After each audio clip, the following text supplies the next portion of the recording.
будет установка на игру, будет конкретное задание по нему и по всей команде. Что мы противопоставим против командной игры англичан и против игры Денка, увидите.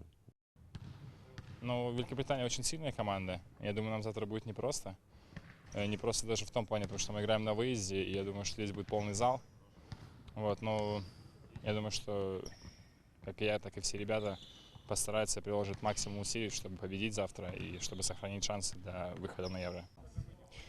Ну, конечно, будет очень сложная игра. Сейчас был очень длинный перелет, и нужно чуть-чуть время, чтобы прийти в себя. Сейчас мы провели вечернюю тренировку, попытались разбегаться чуть-чуть. Ну, настраиваемся, готовимся. То есть, опять же, как вы сказали, нам отступать нечего, некуда. И будем стараться показать хорошую игру. Ну и посмотрим, что из этого получится. Функціональність, здається,